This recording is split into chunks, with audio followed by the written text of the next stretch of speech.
Hey there, everybody. Thank you for joining us. We're going to give it a couple of more minutes and then get started.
Good afternoon. Thank you for joining us, everybody. My name is Scott Claggett, and I'm the Public Affairs Specialist for the Anchorage District Office for the Bureau of Land Management. Today, we'll be discussing the draft Campbell Tract Recreation Area Management Plan. I'll be facilitating today's meeting, and the BLM staff are here to give you all a brief history of the federal management of Camel Tract and provide you an overview of the draft Recreation Area Management Plan. Before we get started, I do want to go over a few essentials. It's important that everyone knows that this meeting is being recorded for future use and posting online for those who cannot join this meeting. You can find the project that we're discussing by going to the BLM NEPA register, which we'll go over a little bit later on in the presentation.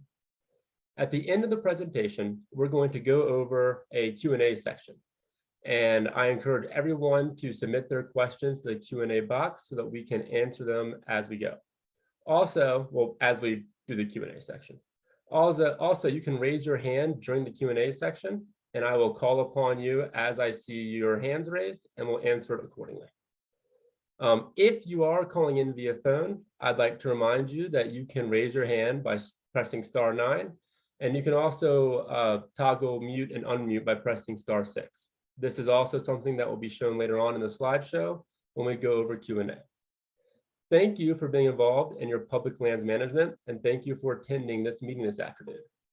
I would like now to introduce Tom Sparks, the acting Anchorage Field Office Manager, who will introduce his team here tonight. And one last thing, please remember to save your questions until the end when we actually have our Q&A section. Without any further ado, Tom.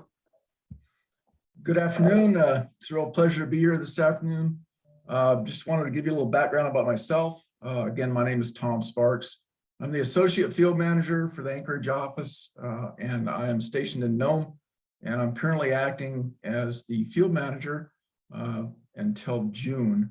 I've been with BLM since 2003, and I worked for a number of years for the Fairbanks District until a boundary alignment through the Mulatto Hills and the Nana and Bering Straits region consolidated the federal land management to the Anchorage office.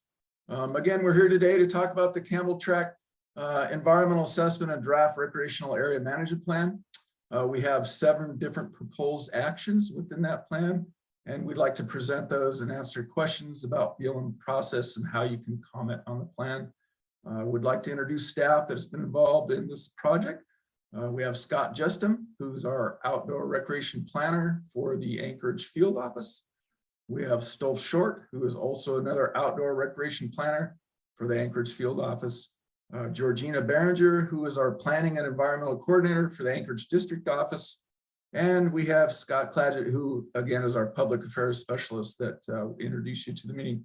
So with that, I'll turn it over to Scott for the presentation, and we'll see everyone when we go to answer questions. Thank you so much.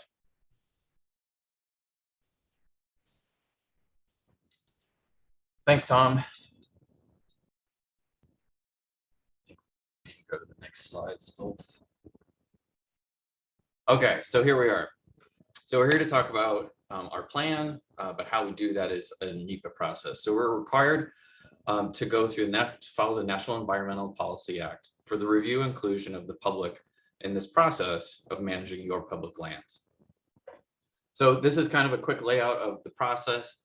We went through a scoping comment period last May, which is not typical nor required for an EA, an environmental assessment like this. We summarized those scoping report comments, and those are available online. We're then drafted the plan, and here we are in the public review of the draft document. So next on to the timeline. Kind of the same process, but we really wanted to start to emphasize this top slide of the Far North Bicentennial Park User Group. And I'm going to talk about them quite a bit here in just a minute. So we always had quarterly meetings with this group, and from that group, a lot of these ideas have been kind of forming organically for years. So like I said, we had the scoping report last May. We're currently in the draft EA and ramp comment period.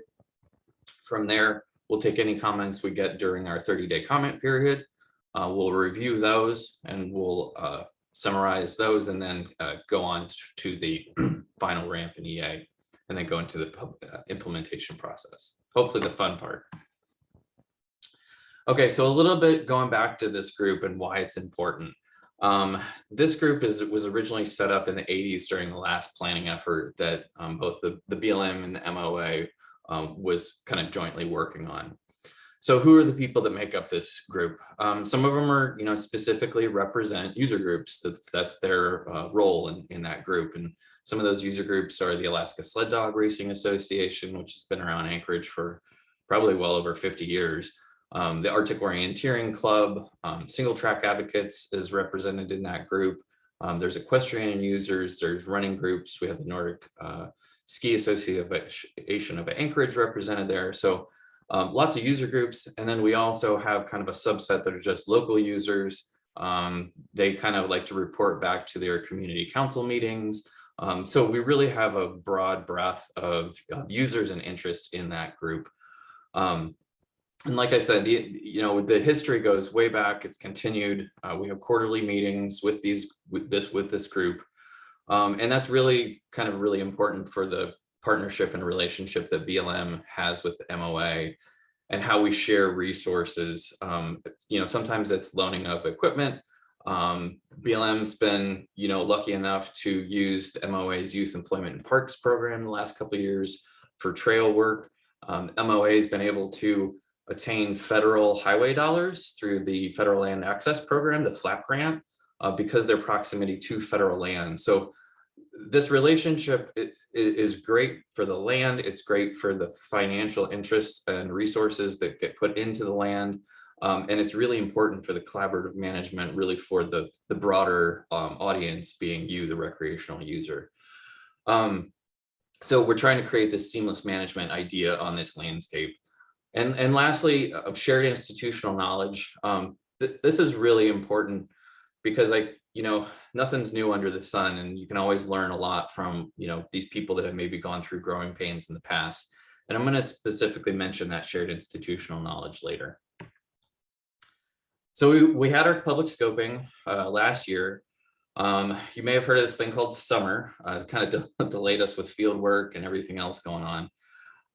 We had 2 virtual meetings at that time. We received 17 written comments from those. I mentioned that we summarized those, and those are available in the summary report online on our project page. From there, we continued to have our Far North Bicentennial Park user group meetings. And so then we're basically going from the scoping period to now the draft period. So next slide. So we're in the draft right now. So I presented our conceptual proposal in the January user group meeting, kind of as almost like a dry run, because we were getting so close to coming out to this. So again, we're in 2 virtual public meetings right now. We have an online open house going with all of our project information. There's, I believe, 14 maps. If not almost all of those are geo-referenced PDF maps, meaning you can use them in a field on a mobile device and you're a little blue dot, kind of like Google Maps. So after this, we're going to receive comments from you, hopefully, and then we'll look at those. We'll come out with a final, and then again, the implementation. Okay, so that's our process. But who is the Anchorage Field Office? Who am I? I'm Scott Justin. I'm the outdoor recreation planner for the Anchorage Field Office. I've been lucky enough to spend the last 21 years working for mostly the BLM and the Forest Service. And 80% of that is strictly in recreation management. And I really enjoy that because I got into this line of work because I love to recreate, and I love to recreate on the public land. And those public lands, being a kid that grew up in Ohio with a cornfield in their backyard, I really appreciate those public lands. And it's my responsibility to make recommendations from you as the users to my managers, so we can do the best we can to manage the public land for the broader recreational user. And we manage 24 million acres in Western Alaska, I guess is the other thing I should say. So we have Camel Track, but then we have a large chunk of other land in Western Alaska. But we're here to talk about Camel Track. So most of the people think of Camel Track. They may think of the trails, the fun trails we have. They may think of Campbell Creek. And many times they have a close connection and a personal experience with the Camel Creek Science Center. So we share the landscape with the Camel Creek Science Center, but they're technically a separate office. So I work for the Anchorage Field Office, and we're responsible for those 24 million acres that I just mentioned, and then the 730 acres that encompasses BLM's Camel Track. So AFO is kind of responsible for the land management, and the Campbell Creek Science Center has a broader role because they support the educational need and support of all BLM Alaska. So they may be doing work up on the North Slope for educational stuff, or in Fairbanks or in Glen Ellen. So they're kind of spread across the state, but they sit here on our Camel Track. So just a few places around the map. On the left-hand side near Elmore Road is Smoke Jumper Trailhead. That's one of our more popular trailheads. Swinging to the south, you have Abbott Loop Community Park that's on the MOA land. If you continue on Abbott Road to the south, which is off the map, you'd have Service High School. And then going up around to the top right corner of the map, that's our Campbell Airstrip Trailhead, which I'll talk about more in a bit because it's a shared resource with the MOA. And then if you would kind of go diagonal across the airstrip, there's the Campbell Creek Science Center, and then to our administration area. This is a highly loved and well-used chunk of land that basically has neighborhoods on three sides of it. So we have a lot of urban interface in this area, which is a little unique for BLM. But it's important to understand kind of the history of where we came from to where we're going to. So this landscape started really heavily being manipulated during the Second World War. So in 1942, the War Department was using roughly 7,000 acres of land that has now become Far North Bicentennial Park and Camel Track. The cool thing about this is when you go out there on the land, you're on a historic landscape, and many of those roads and trails that you're on are the actual old taxiways from the P-38, and that's why we have a trail named the P-38 Lightning Trail. Next slide. So, in the 40s, the War Department was using it. Starting in the late 50s, BLM started using Camel Track as a fire base, which continued into the 80s. We still have the old Smoke Jumper parachute drying tower that is really cool.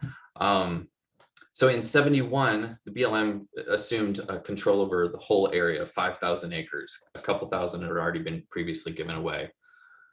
From that, in 82, there was a transfer to the state and then MOA, which left the BLM with 730 acres for the administrative site and the administrative purpose for our office function and the firefighting efforts that were going on at the time. So in 1982, BLM had what's called an administrative withdrawal for 730 acres of Camel Track, and that's renewed every 20 years and was just done again recently, I believe. So after 1982, in 1985, Camel Track became known as a special recreation management area. And that's a label that BLM gives because they see the desire and recreational need from the public. And so they're identifying that they're going to manage that area for its recreational use and benefit. And also remembering that's an administrative site for BLM and other federal agencies. So tons of federal agencies use this area. It's really important not only to the Anchorage Field Office, but the entire BLM Alaska, really, and again, our federal, state, and local neighbors that also use Campbell Track. So these are our proposed actions. We have 7 proposed actions. These are also in the order they are in both the EA and the RAMP documents, and in the same order we'll be presenting them tonight. So we're here to really talk about recreation and what types of recreation, how many people use it, and really how can we best manage those recreational uses into the future for the broader audience. And again, like next slide, emphasizing just the diversity from season to season. You know, summer is different than winter. Our numbers are definitely higher in the winter because of so many people kind of getting pushed down into town. And then also some of the changes we've seen with the advent of the fat tire bike. So change. That's one thing that's constant is change. We're always going to have change. And so what are the changes we're seeing? Well, the biggest ones are increased use and changes in technology. And the main technology changes are the advent of the e-bike, the electric bike, and then also the fat tire bike, because those were not around in the 80s during the last planning effort. Next slide. So again, just talking about growth, this is not new to Anchorage. This is not new to Alaska. This is all over the country. Recreation has grown. COVID sent us into this extreme spike because the safest place to be was outside. During COVID, both the MOA and BLM saw anywhere between a 30 and 50% increase of trail use. And we saw parking lots just exploding during that time. So again, the changes we're seeing in recreational use and growth. Next slide. Social media wasn't around in the 80s either. We didn't have these little computers in our pocket, but social media is really changing the way people are exchanging and receiving information, both good and bad. The share of trail conditions. There's been a lot of social media on local Anchorage groups about this meeting itself. So that's great. It's getting the word out. That's what we want to see. There's also really good discussion sometimes on those pages. But sometimes there's bad things about car break-ins, which is unfortunately part of Anchorage's recreational use. Next slide. But the one thing that we don't want to change and has not changed is the way we want to incorporate and work with partners. I've mentioned the relationship that we have with the MOA, a lot, and that's really key to how both Campbell Track and Far North Bicentennial Park function. We want to have as consistent management as we possibly can, understanding that we are 2 different agencies. But the idea is to kind of bridge that gap and use resources as they sometimes are diminishing and when work collectively. So we've been in this partnership for a long time, and that's not going to change. And I think Brad's actually on this call right now. So thanks, Brad. Next slide. So here we're going to get into kind of the meat and the potatoes. This is our first proposed action. And this came out of a few different scoping comments. So we're proposing a new year-round single track. And I want to clarify that it is between the P38 Lightning Trail and the Viewpoint Trail. I had a comment today that was thinking it was further towards the Airstrip. And so it's between those 2 trails. And the reason it's between those 2 trails is there are some really good dialogue and discussion during scoping comments about how the Viewpoint Trail can sometimes get congested in the winter, particularly during permitted activity. The P38 Lightning Trail is a dog mushing only trail in the winter, so that's not an option for skiers and bikers. So that really leaves them the Viewpoint Trail to the south. The idea is that we can kind of disperse use, spread out people, and potentially spread out a little bit of conflict. This also could create a good loop opportunity through the proposed, the yellow line, to the proposed winter only single track trail. So there's kind of a multifaceted component to this project. There was also a request from scoping that there be a lower graded hill climb for a bike near the Antenna Hill, which is those 2 steep hills on the Viewpoint Trail. So this was kind of fascinating to me because of the reasons why people wanted this. So I've actually picked the busiest day of permitted activity we have, and that's January 15th. So I had a dog sled activity going on my left side on the P38 Lightning Trail, and I had a permitted activity of fat bikers and a foot race on the other side. So busy time on Camel Track. I was able to wander through that area and have a pretty good time. You could see and sometimes hear people, but no more so than any of the other trails on Camel Track. So I used that kind of as my benchmark and measure. And it seemed really nice, and it seemed like a really good alternative because many times going up the Viewpoint Trail, there can be a clog between bikers and skate skiers, which require a little bit more space in the trails. So again, this is how we took scoping comments and really worked with folks to kind of come into a proposal that we hope will meet most people's needs. Next slide. Trail maintenance. So one of our proposals is to continue doing trail maintenance and road maintenance also. This may seem a little funny, but the one thing we're trying to do is get very specific on which trails we're going to maintain, the width of them, the slope of them, how we're going to maintain them, what kind of equipment we're going to use to maintain them. And the idea of going into this level of specificity is if we explain everything well enough right now, we won't need to do another NEPA document next year when we want to do trail work, because we very specifically identified both where, when, and how we're going to do that trail work. And those are in Appendix H in our, I think it's in the, sorry about that. So basically we're trying to give a big picture of the trail maintenance that we want to do on Camel Track. Next slide. And these are just some of the roads and trails that we're proposing to do that work on. You can see the one on the bottom left identifies more of the administrative areas, being the Campbell Creek Science Center area, the roads, the office area, and the airstrip. And then the second map showing all the trails. And this is described at length in our documents. Next slide. Okay, e-bikes. This is just one of those things that we've seen change. Didn't exist in the 80s or 90s. But what's an e-bike? It's basically a bike with a battery and a motor. There's been a ton of different classes developed and identified. DOI came out with policy identifying 3 different classes. As any technology changes, those classes sometimes get fiddled with. So, it's going to be a constant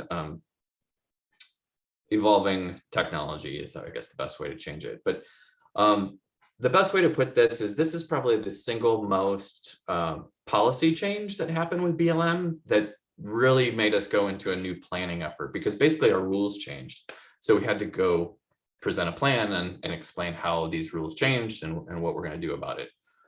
So back in 2014, the BLM and the Forest Service identified e-bikes as motorized vehicles, and that was their policy on their public-facing web pages. And that's the way the rule was going until August of 2019. The Secretary of Interior had a secretarial order that wanted to enhance access via e-bikes where bikes were traditionally used by regular bikes. So basically trying to open up the normal bike trails to e-bikes to get the public out there. It kind of created a little bit of confusion at first for a lot of the different DOI agencies. So each agency had to come out with their rules. So BLM had that in December of 2020.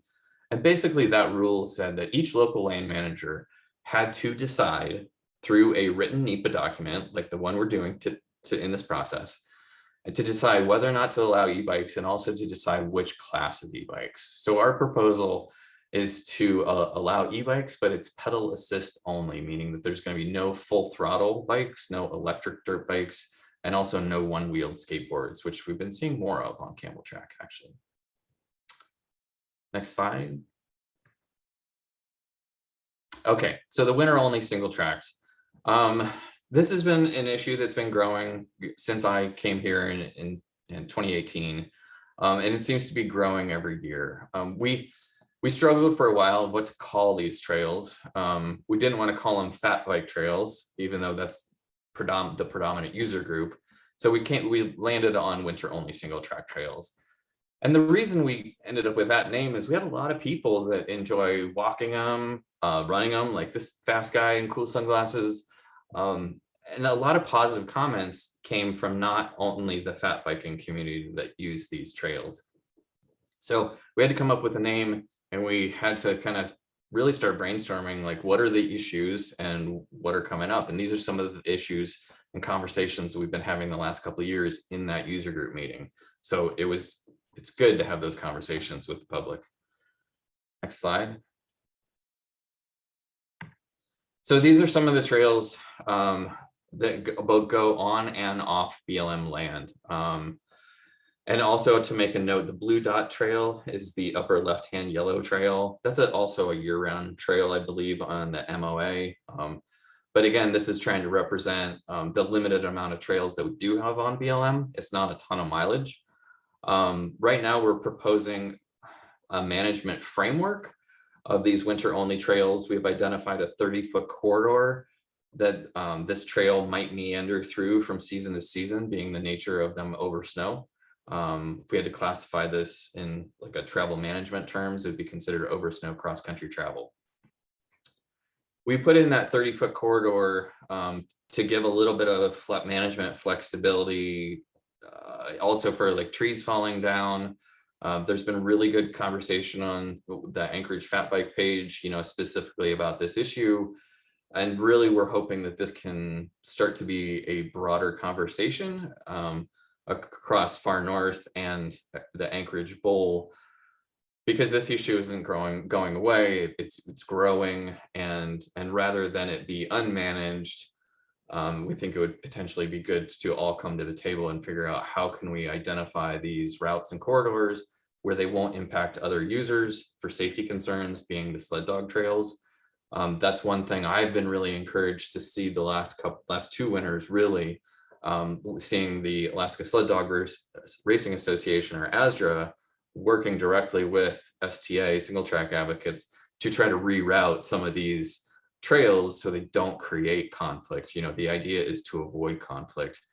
So I guess the broader idea of this is we do have a management framework in the document about the corridor, but we're hoping that this can be opened up to a broader conversation, because within the document, we also said that we're not going to actively be managing these trails until the Muni goes through with their planning process, and we can kind of come up with some joint management criteria for these trails, because it's not just about BLM and it's not just about far north, it's about the whole landscape. So our idea is, as users, how can we all fit in on this landscape together, and how can we get our needs met? I can't help but think of, and I'm going to mention the shared institutional knowledge real quick. I can't help but think from stories I've heard from Fran and John from ASDRA and some of the growing pains they went through in the 70s and 80s when the mushers were trying to figure out where they fit in on the landscape around Anchorage. And that was also around the time that the ski association was really trying to figure out where they fit on the landscape and have their use. So this really just seems like another winter use in Anchorage, and then we need to have a collective conversation of how to manage it long term, because I think it would be better managed than unmanaged. Next slide. So one of the main concerns we started hearing about this use was that the winter trails are going to become summer trails. And so far, at least on BLM, we're not seeing that too much. I started snapping these photos off of the Moose Meadow Trail because it's a main intersection around Speedway, the trail known as Rambone, and Stranger.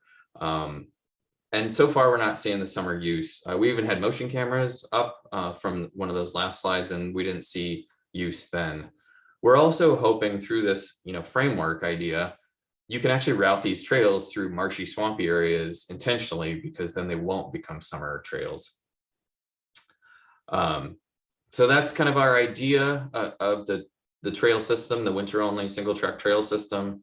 I hope this is a start to the conversation and not an end. Next slide.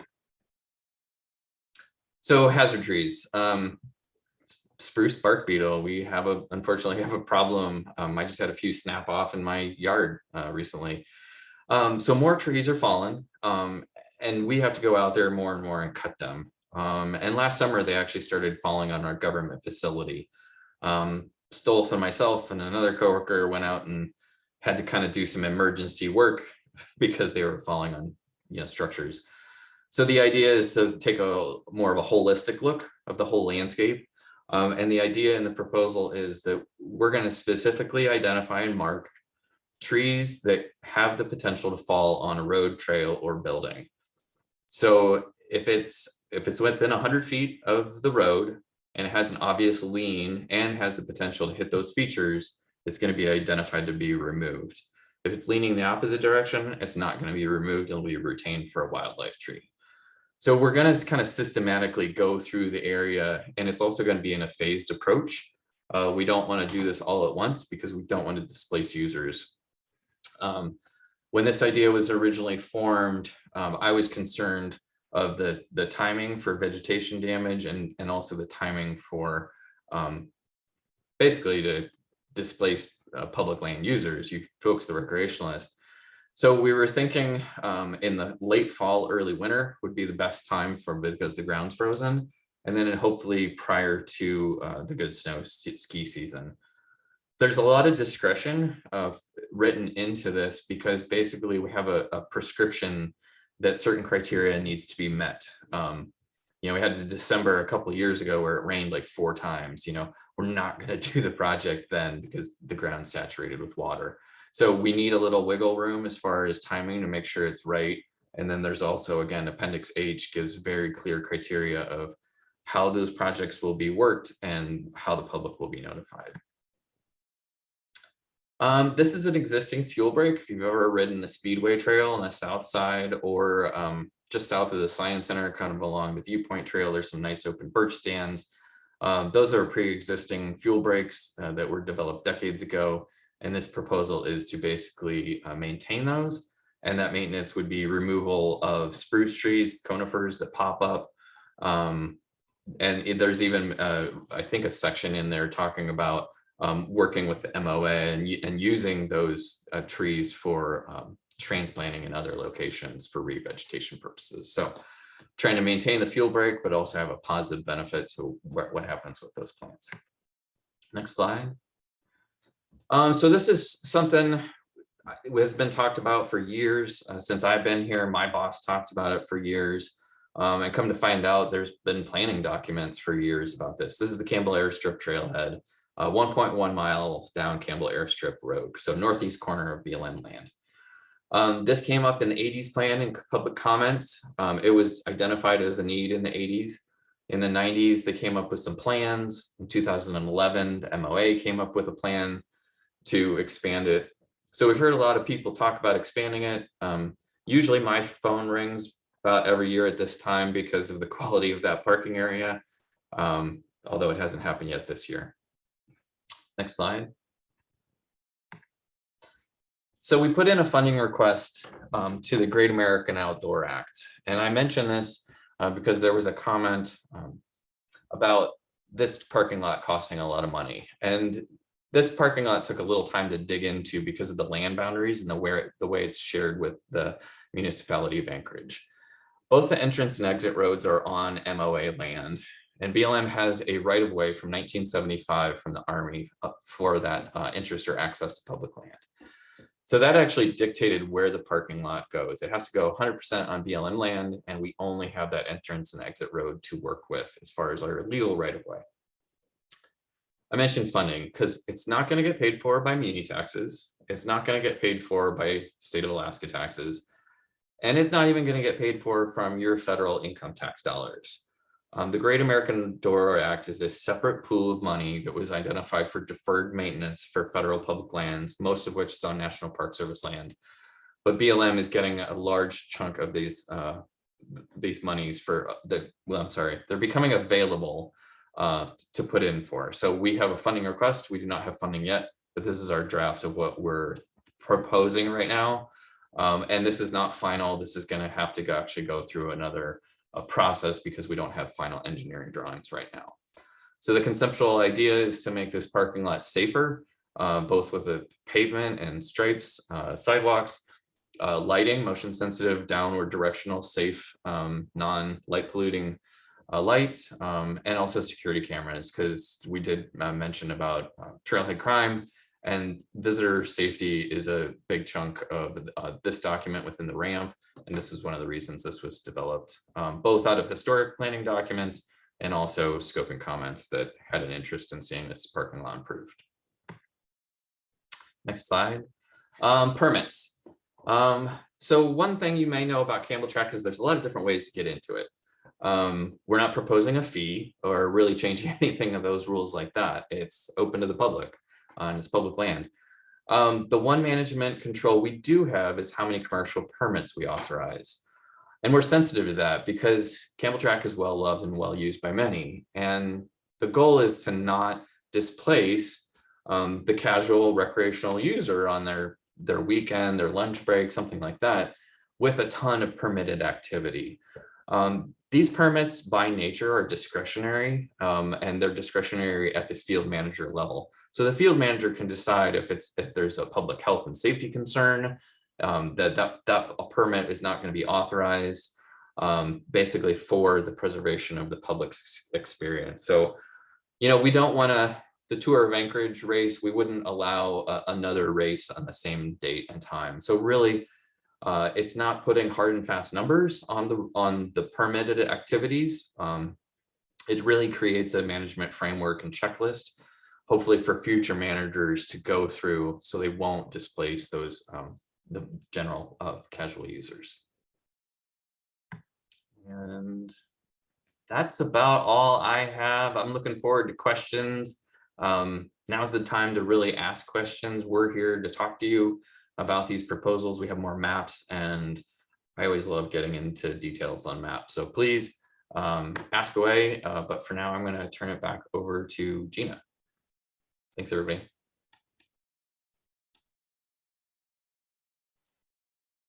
Okay, thank you, Scott. And so I'd just like to ensure that everyone who's taken time out of their day today to attend this meeting understands the type of comment that they can submit to us that's useful. So voting on whether or not you like or support something or dislike something else isn't a useful comment for the BLM to get. However, if you can state specifically why you do or don't like something and include the rationale or the justification, your reasoning, that's what we would appreciate as a substantive or a helpful comment. You could question, for example, with a reasonable basis, the accuracy of information that is presented in the environmental analysis we've drafted. You could offer us new information that you don't see contained within the document, or you can point out errors or misinformation in analysis that was done. So those are comments that are most useful to the BLM. Next slide. And then I just wanted to go over how you can comment on this document in this planning process. So I'm gonna show you a website here in just a couple minutes on how to participate on the website for this project, which I did drop into the chat at the very beginning of the meeting. You may also send an email to blm_AK_CT_ramp@blm.gov, or you can send us a comment in via postal mail, and our address is available there on the screen. So what I'm going to do real quick is take you to the project website page, and a disclaimer here that I am on I'm on a laptop, and you should be able to see my screen here in just a second. So it's not going to look the same as it would perhaps if you were on a mobile phone. So I'm going to enlarge my screen just a little bit, and all the public announcement and media information we've provided so far has links to this website. This is the landing page or the home page for the Campbell Tract Recreation Area Management Plan. It describes the process, and if you click on the documents page and you look for the draft EA, an online open house heading, you'll see all the documents that are available here related to this project. So you'll find the news release that announced this opportunity for public comment, the scoping summary report, which Scott spoke to in his presentation. This is a finding of no significant impact, which is required when drafting environmental analyses. This is the actual recreation area management plan. We have some frequently asked questions that might help clarify any questions you have after today's presentation. And the meeting presentation that Scott just went over is available right here at the very bottom. What I want to point out now is that if you grab this bottom bar and scroll to the right, you'll see this Participate Now button. And this is where you would click to submit your comment online. I'm going to scroll back up and just go over to the maps page to also let you know that you can view these maps individually and study them more if you wish.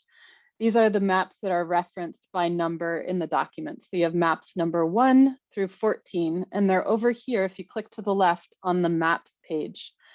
Another option for submitting comment is just to use this Participate Now link in the left-hand side, where you're directed right to the document that you can comment on and click the Participate Now button. This is all hosted in our BLM National NEPA Register. So with that overview, I just wanted to make sure everyone had a good understanding of how to submit comment and what the most useful comment is for BLM to receive. Thank you.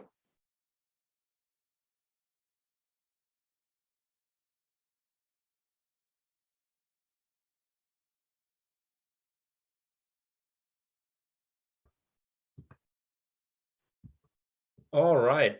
Thank you, Scott and Gina, for that enlightening view about the Campbell Tract Recreation Area Management Plan. We're coming into the Q&A section. I would like people to be reminded to please mute when they are not speaking, camera off when you're not speaking. Please avoid swearing or foul language. Please keep things respectful. I'll call on you in order of hands that I see raised. And if you're on the phone, a reminder that *6 will allow you to mute or unmute yourself, and *9 will allow you to raise your hand. I would also like to remind people to keep your questions onto the proposed actions at hand, and that it is now time, if you would like, to raise your hands or write questions in the Q&A box, which I believe I mentioned in the chat earlier. And just thank you again to all the attendees. I see we do have one hand raised, so let me go ahead. Jamin Agosti, I'm sorry if I butcher your name. Go ahead. Hi, awesome. Can you hear me? Yes, we can. Great. Thanks for letting me talk. I just wanted to comment on the proposal for the parking lot at Campbell Airstrip. I don't think the parking lot adequately takes into account connections across Basher Road to the Far North Bicentennial Park trails or to the east, and then trails that cut off BLM land to the south. Obviously that parking lot is used, especially in the winter, for a ton of access to BLM land and non-BLM land. So I think coordination with MOA, or I think it's MOA that does Far North, would be awesome, because that parking lot is absolutely used to access those areas as well.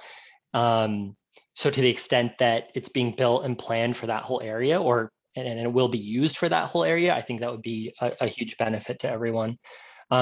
If you have any information on like what, if that's even a viable use of the Great Outdoors Act funds, that would be interesting to hear. I also know that bathrooms are an expensive thing, and it kind of puts the parking lot in a different category, but there are no parking lots or access areas in that area that have public restrooms. And people will go to the bathroom if they need to, whether or not there are bathrooms there. So just a plug for reconsidering that decision not to include bathrooms in that parking lot redesign. Second on the trail connections, where you were looking at summer and winter trails. Again, same vein, the trails connect to Far North Bicentennial Park and the trails in the city run areas like Abbott Community Park. And looking at trails on BLM land that integrate with the larger trail system, I think is going to be super important to making whatever new trails or trail maintenance you're planning successful. That's all. Thank you very much for your comment. That's really in depth. And I'll turn over to Scott Justin if he wants to respond to any of those concerns. Yeah, and thanks for the comment, and those are great comments. That's what we want to hear. We do coordinate a lot with the MOA with shared resources for the trail not trail construction, trail maintenance. And Brad's actually on the call if you want to speak to any of that. I will, just a point of clarification, mainly for the parking lot.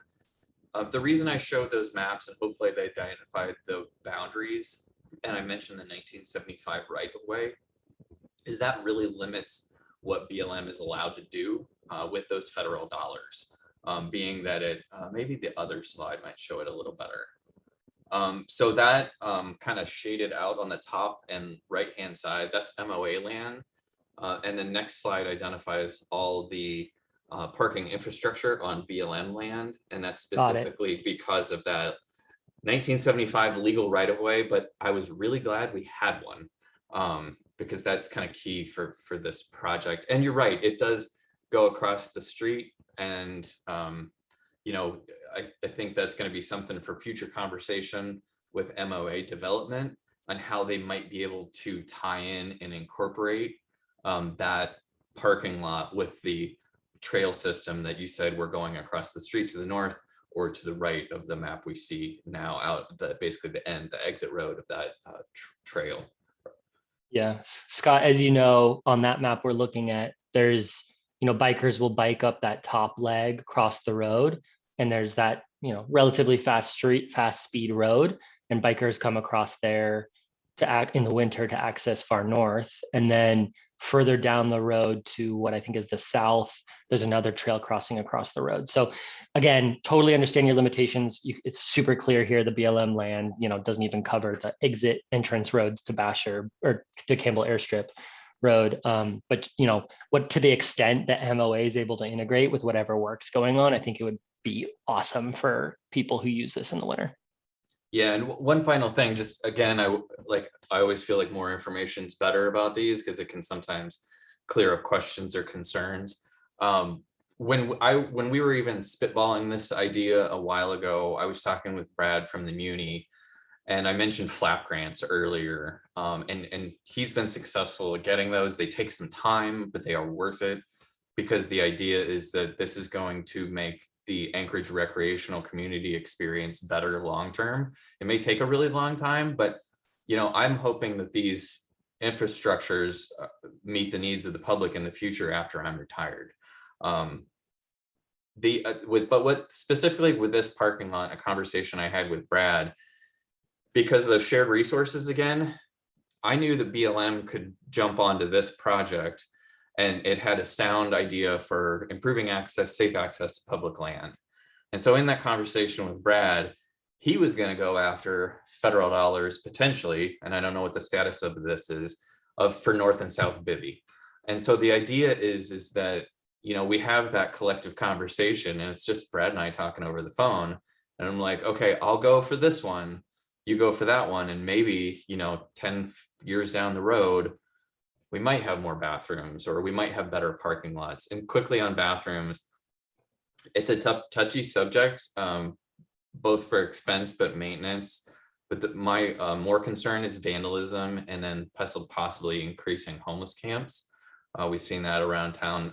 Some places prefer to use, you know, porta potties, and we do have a porta potty further in Campbell Track that's there about 8 months a year. And I'd be open to, you know, looking at that longer term. But the idea of is not having it in the parking lot. So it's not such a target for vandalism mainly. And I'll leave it at that. And thanks for your comments. Excellent comments and good conversation. I just want to thank everyone again, and thanks Scott for answering as completely as you can. Once again, please feel free to raise your hand or submit questions in the Q&A box. I'm on the lookout.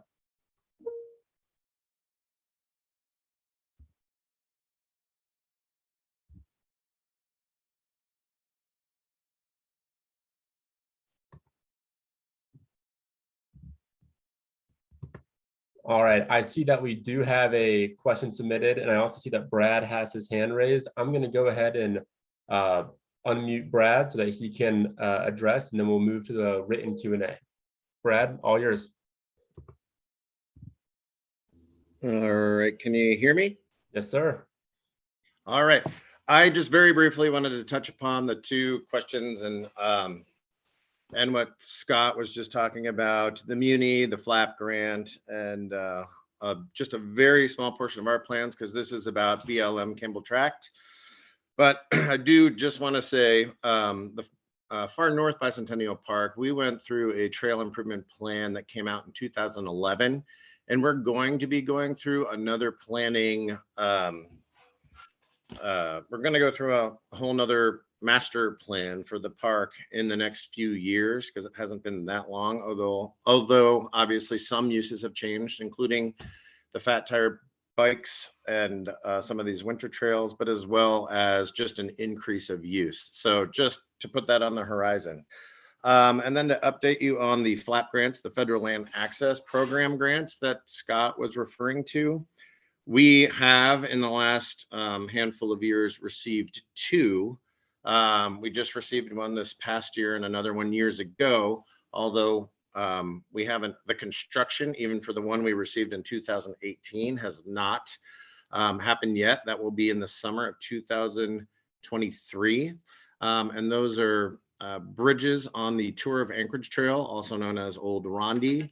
We will be installing 3 new bridges, as well as the one we got this past year, another bridge on North Gas Line, and we're also installing a permanent structure, a nice new bridge on Blue Dot Trail, as well as some boardwalk through some of the wetlands. Unfortunately, since you just asked about the parking lot, like Scott said, we do talk about, we try to go for some of these grants and improve some of these parking lots, and he's doing this one. We did not get the FLAP grant for the parking lot improvements for North and South Bivouac, as well as Abbott Loop. Well, no, not Abbott Loop, up near Hillside. So but it's still on our horizon and still on our wish list, and we will keep trying to work and make these improvements. So just wanted to give that little bit of an update, and thank you for letting me talk. Yeah, of course. Thank you, Brad, for sort of enlightening us from what you know and your side of things. I'm going to move ahead to the written question that we have submitted by Martin Miller. Martin, thank you so much for these questions. Without any further ado, regarding the proposed year-round single-track trail, one, notwithstanding the desire to minimize trail and road crossings, have you considered extending the trail to be able to access directly from the Viewpoint Trail southwestern end and to the north end of Birch Knob on the northeastern end? Having direct access to this trail from the heavily used corridors gathering areas would seem to be beneficial. 2, consider routing the new trail to touch the Moose Meadow / Viewpoint intersection to provide an additional access point. 3, the southwest portion of the trail were moved to the south side of the Viewpoint Trail, it would make use of a bluff with southern exposure and could be extended to the intersection of Coyote. Although it appears to be close to the Stranger Trail, there is significant vertical elevation difference that would provide separation between the two trails. 4, is the plan to allow two-way traffic on this trail? So Scott, I know that's a lot, but floor is yours. Thanks, Martin, and great comments. And look forward to chatting with you more about some of these in the future. Yeah, and so the reason this is proposed is we don't have final design and layout on this. So this is not written in stone. I think, let me go back to that answer. Or I want to read the question a little bit. Sorry. I think we'd be open for layout. We have a training coming up with Alaska Trails in a few weeks. We have a statewide partnership with them, and we've talked about them as just going out in the field with conceptual design and layout. So we're open to other folks, potentially like yourself, looking at those connectors and see how they would be better served to the public. I believe the intention was that for this to be a multi-directional trail, because we don't have any single directional trails at Campbell Track right now. And I think there was some concern about the proposed trail getting too close in between the viewpoint and the Winter Stranger Trail. And the idea was to spread out the use a bit more, but we are open to comments and ideas of where these connections would be better made, and an intersection near the Moose Meadow would give people a lot more opportunity, and there's almost one there anyways we could easily construct. So great comments, and this is the conversation we want to have, and again, this is really the time to have it. So thank you. All right, thank you for that answer, Scott, and appreciate those comments and questions again, Martin. The floor is still open. We're looking for any raised hands, or please submit in the Q&A.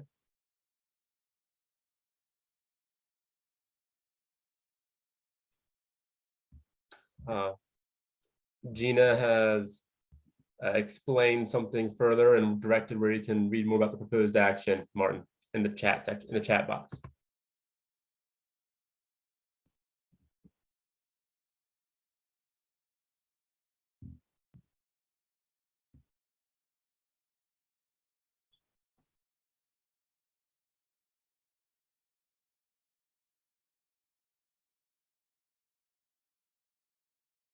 We will go ahead and give it a couple of minutes for people to collect their thoughts, maybe think about how they want to frame their question or comment.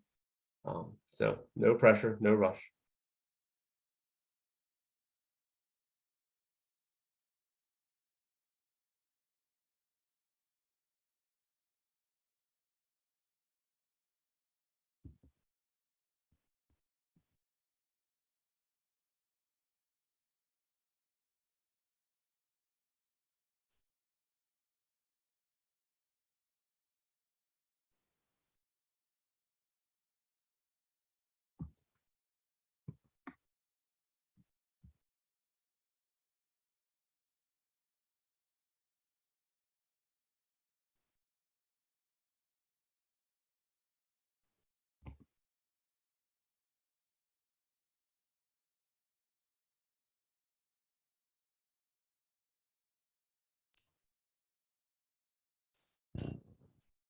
I just wanted to thank Brad for giving us an update on the FLAP grant, and also just the relationship that I have with Brad and BLM has with the community, and how important it is for projects like this. And while it's unfortunate that that FLAP grant didn't come through, the intention is that we continue working for these things, to improve access to public land, really is the essence of it.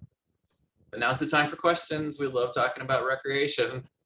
Well, we do have an anonymous question that just got asked, so I'm going to go ahead and read that. And I will make a quick comment before reading this question. Just a reminder, this is not the only way or your only time to share input. If you do have a comment that comes to mind later on after this meeting, after you've processed, please feel free, and you're encouraged to use the NEPA webpage that Gina demonstrated earlier. And that will allow you more time to think about what you heard, more time to review the documentation and think about the presentation, and feel free to use that resource. Anywho, I will go ahead and read the next question. Will e-bikes be allowed on Moose Meadow and the new single track year-round? Will the managed winter trails have open and closed seasons, like for Middle Fork in the Chugach? Is there a maintenance agreement with STA by any chance for these winter trails? Great questions, and thank you. This is what we want to be talking about. So e-bikes, we are looking at, I believe it's class 1, it's pedal assist up to 20 miles an hour. The idea was to allow e-bikes on all trails, because we didn't see an issue with resource damage, and they're currently allowed on soft trails on the MOA. The winter trails is a little bit of a separate issue, but we are proposing on BLM land that they are allowed. on those trails. Open and closed season, we do have some criteria in the document that talks about the ground being frozen and a significant amount of snow to protect vegetation from damage. I think we used approximately 6 to 8 inches. We, like to stay away from hard and fast dates because the weather doesn't recognize those.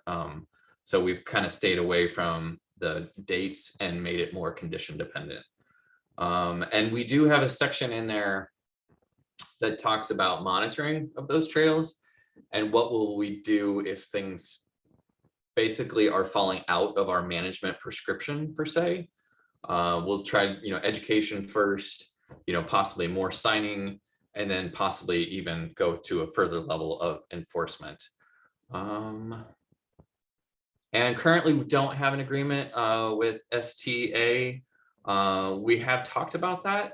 I know they're actively, grooming stuff on MOA land, and we have talked about kind of having almost a three-way agreement between STA, the MOA, and BLM, and identify specific, trails and what they would basically do. So nothing formal, but there has been conversations. And so I hope does that answer all those questions? Yeah, thank you, Scott. Martin Miller had a secondary question that I'm going to go ahead and read for us. Section 2.0.1 references half acre of disturbance for the new single track trail. Is that a threshold above which there would be a different NEPA process? If the EA envisions a 1 mile trail and the final design results in a longer trail, would BLM have to go back through a new EA? I don't believe so. That was developed from our wildlife biologists because, recreation, we're talking trails. We're usually talking linear features, roads, trails. A lot of the wildlife biologists or ecologists, they want quantitative spatial numbers as far as a area of disturbance. So not so much a linear feature. I don't see that. I think that was just a quantifiable number that they came up with. I'm not sure if it's at approximate or not. I don't feel like we would need to do another EA, but that would be a good comment to make because we don't have final design of the trail. We should probably have a little bit more flexibility as far as the linear distance and the acreage. So that's a good comment. We should look at that section. Thank you, Martin. Thank you, Martin, and thank you, Scott, for fielding those.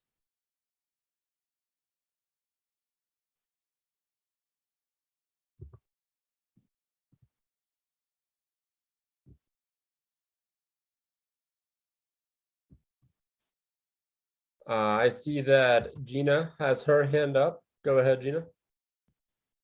Yeah, I just wanted to speak real quick to Martin's question. We wouldn't do a new environmental analysis. It would probably just reflect a revision from the draft to the final if in fact the acreage is changed.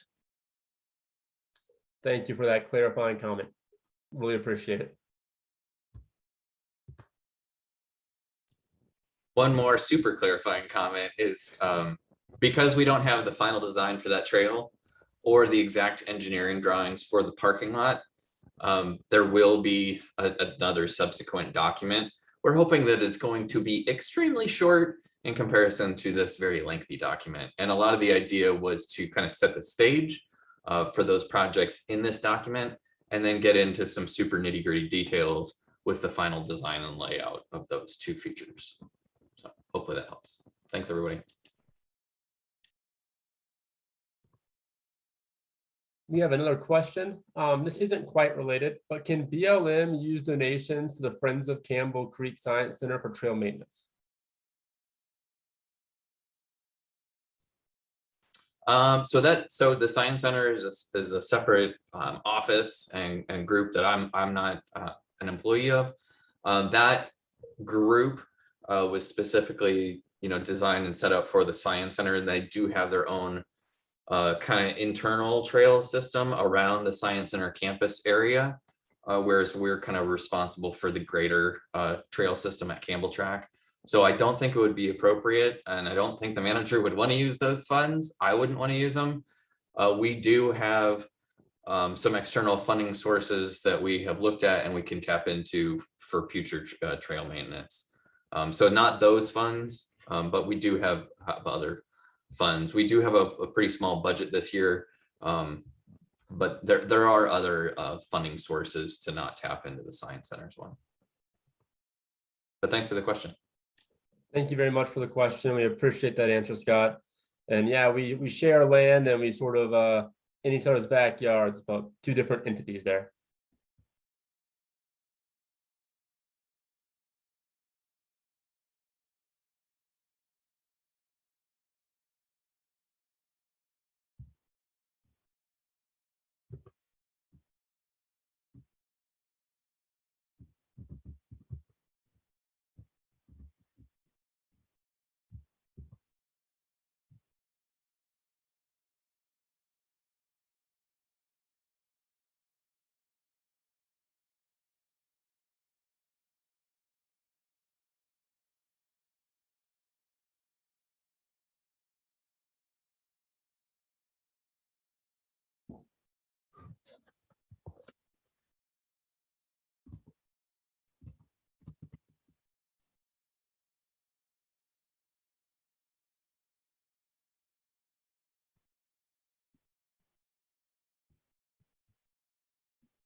It's been a minute or so without any further questions.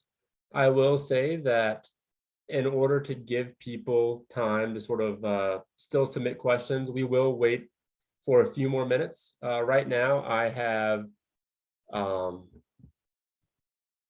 that it is 3:06. If we don't have any further questions by 3:10, I will go ahead and hand it over to Tom to close us out, but no rush. There's still about 4-5 minutes for you to collect your thoughts and think about what you may want to ask us here during this public meeting. And I just want to thank everyone for the questions, comments. This is clearly a tight-knit community that cares about their public lands, and we're very excited to engage with you guys.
All right, guys, I'm looking at the attendees list. I think we're basically down to just BLM and the municipality of Anchorage folks. So I'm going to turn it over to Tom to close us out. Thank you, everyone, for your comments and concerns. Thank you for engaging with us, and we look forward to continuing to work together. All yours, Tom. Well, just want to wish everybody a good afternoon and thank everyone for participating, and really appreciate all the staff efforts. It was a wonderful presentation, and I really appreciate the really good comments. You know, it's obvious that those folks that commented really know the area well and are recreating out there often. And so we really appreciate that. And we look forward to receiving more comments, and hopefully we can get a much better product at the end. So thank you very much for participating, and I wish you a good afternoon. All right. Thanks all. Just a reminder, this is recorded. It will be available later. I hope everyone has a good afternoon. See you next time.